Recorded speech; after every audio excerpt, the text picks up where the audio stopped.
Hi everybody, welcome back to my channel at Positive Bluebird.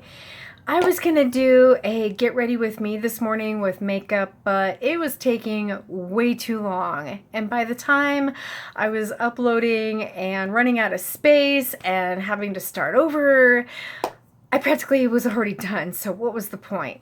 One of these days I might have the courage to do an entire get ready with me, unless I already have the eyebrows on and maybe some of the eye makeup on, because I just don't know if I really want to scare my audience away.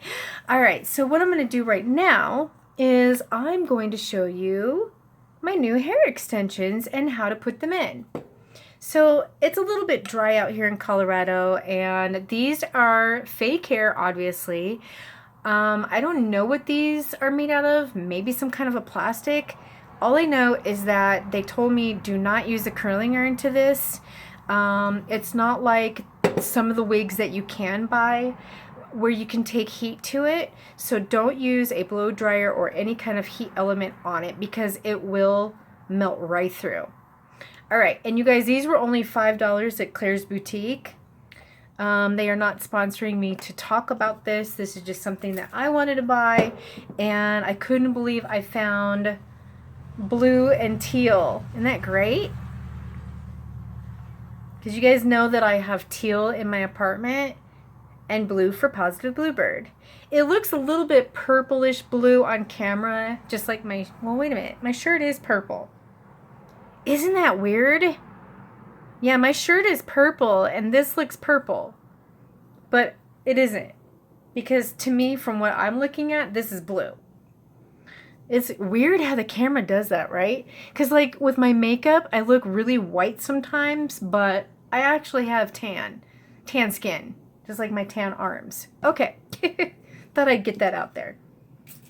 So what I've been doing is I've been spray misting it, and then I hold it on my lap and I gently brush it. And if you get any rat's nest, you want to tap while brushing. So I'm going to show you an example. So like with my hair, since it's naturally wavy at times and it's hard to brush, you don't want to just start taking your brush and go like this, because you're going to rip off your hair and it's going to damage. So you can hold it against you, like up here, and you tap while brushing. So tap and brush. Tap and brush. You see how that works? Or you can hold it behind your hand, tap and brush. You see the difference? Versus trying to do that. So tap and brush. My babysitter taught me this, you guys, back in, let me think of the year. It could have been 1979. I was in kindergarten. And back then, you started kindergarten when you were 6 years old. But I was always the oldest kid in my class, because when school started in the fall, which would be mid to late August, my birthday was 2 months later in October. So I turned 7 at the beginning of kindergarten. I was always the shortest in my class too, besides Scott Waters. All right. That kid used to pick on me. I think I had a little crush on him. He was a cutie pie. All right, so it's brushed out. And then these are the short layered pieces that I actually had a professional do for me because of the Cytoxin treatment. When my hair was short, 5 years ago, my hair was up to here. A lot of these pieces were up to here and breaking off. So as they grew, I had a hairstylist help blend them for me and give them a little bit of a layer to blend in with the rest of my hair. So she did her best over here, you guys. It was just because there was so much uneven breakage from that Cytoxin treatment, which is typically for chemo patients, but they put me on it 5 years ago when my kidneys were relapsing. So my doctor said I did not respond well to the immunosuppressant, and he does have a plan for me at the nearby hospital, God forbid, if my next lab work shows that I'm relapsing again. Pray for no kidney biopsy, because that would have been my 5th one. I've had 4, you guys, and that's not safe or healthy. It's very dangerous. It's a dangerous procedure. And every time I've had a biopsy, those surgeons are mad. They're like, what is your doctor thinking? Blah, blah, blah. You know, well, I don't know. Don't look at me. Go talk to him. All right, so I am gently brushing these. I just love these, you guys. I'm going to try to do this quickly. So I'm going to just divide a section here. And it doesn't need to be perfect, okay? Because your hair is going to be over it anyway. And bear with me because I do have arthritic fingers and I have a hard time grasping things.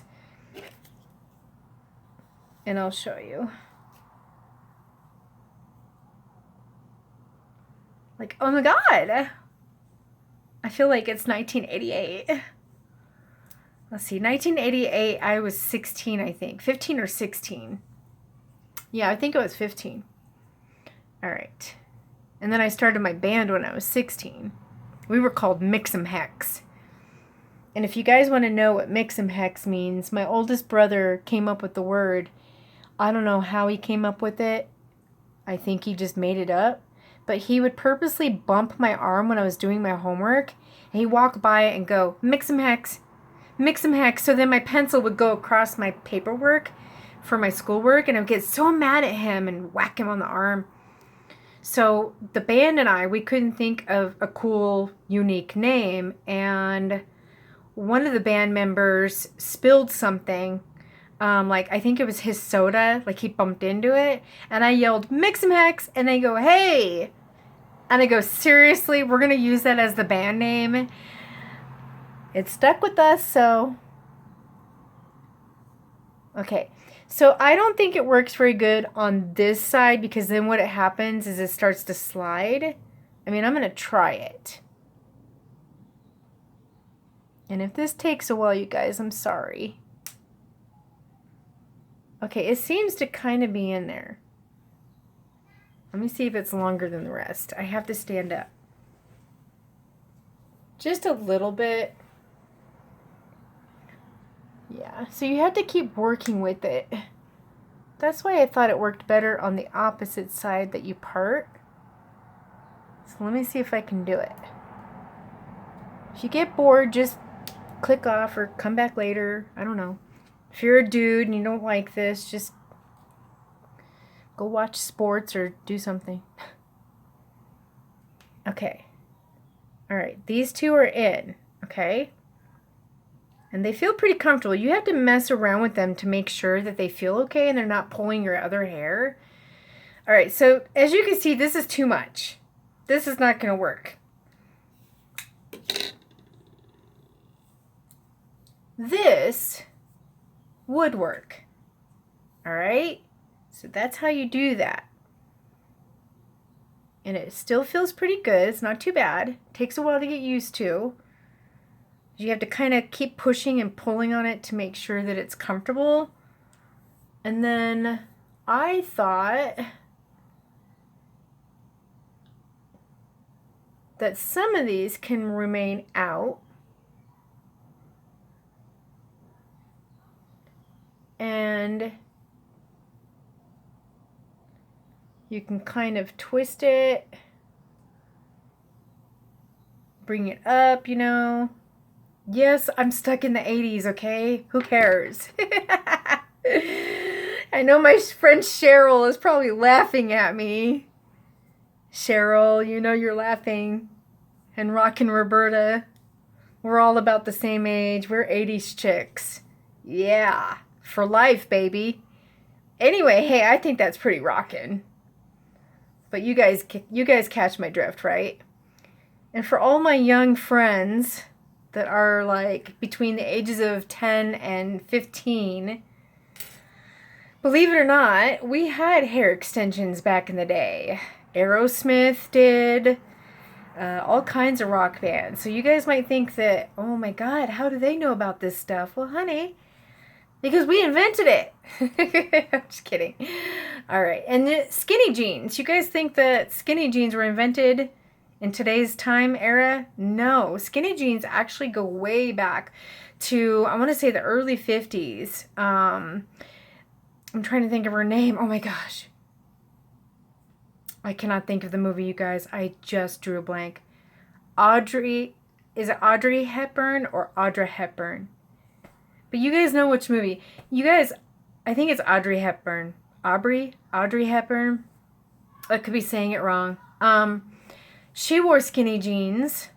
Like, they were called skinny pants, I guess. And she wore them in the movies. And who else?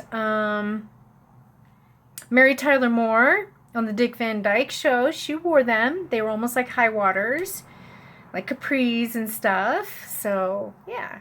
You guys have to imagine these styles have to rotate at some point in our lifetime.